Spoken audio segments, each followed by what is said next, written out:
We are communal. It shows you how responsible we are. And I'm saying we are because that's what is innately in us. Not this narrative that we're being lied to, that we are inherently irresponsible. No, we're not. We're not. So I'm saying we can do all that we can do, but don't bring children into this world if you can't take care of them, or if you haven't learned from your past. Learn from it and do better, so we can stay and be responsible dads. I mean, it says some fathers live by choice, others are swallowed by poverty. We spoke about this. Fear, cycles of trauma. Guys, we are traumatized. We are a traumatized nation. I think I would always advocate for this. We need to create programs where we deal with the trauma that we have faced as a society. We are traumatized.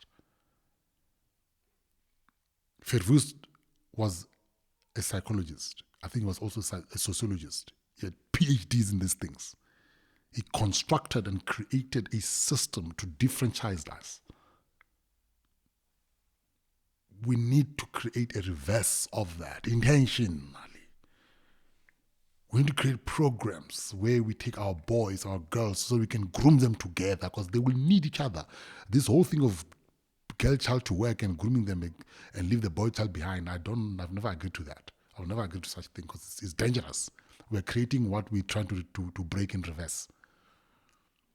We need to be very intentional at schools, teach true history, so our people can know. Guys, do you know, when I say people talk about traumas, there's something called epigenetics. Learn about it. Go read about it. You'll realize it says the diet that my great-grandparents took, dudu and pontia in Mozambique, that man, the stuff that he ate, some of the diet that he chose that time, those things are affecting me now.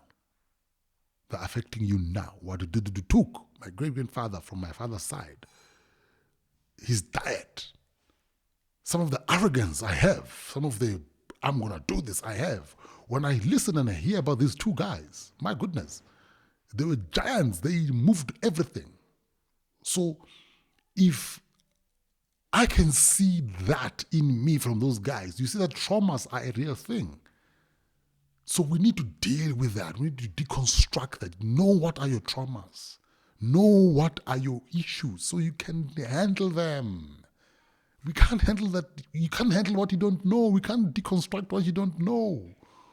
You need to deconstruct what you know so you can construct better. I mean, if you know there, the sand is not strong, why do you want to go build a house there? So, you know, the absence cuts deep, Afetu. Children question their worth, their identity, their place in the world. Imagine that. Because now you are absent. Because now you want to continue making children even though you know that you're not healed. Because now you want to continue making children because you know that you won't be there. Because you're not going to change what you were in as well. You know. So what do you construct? But absence doesn't have to be permanent, Afetu. To every absent father, it is never too late to return. Presence is not perfection. You know, it's simply showing up. Starts with a small call. Make a call, man. You know, message, nyana, you know, gift, school bag, whatever. Walk them to school, you know, if you don't have means at the time, you know. A child remembers the efforts of it. They remember the effort. They remember the effort. Let's not leave this to be too late. Where they are grown,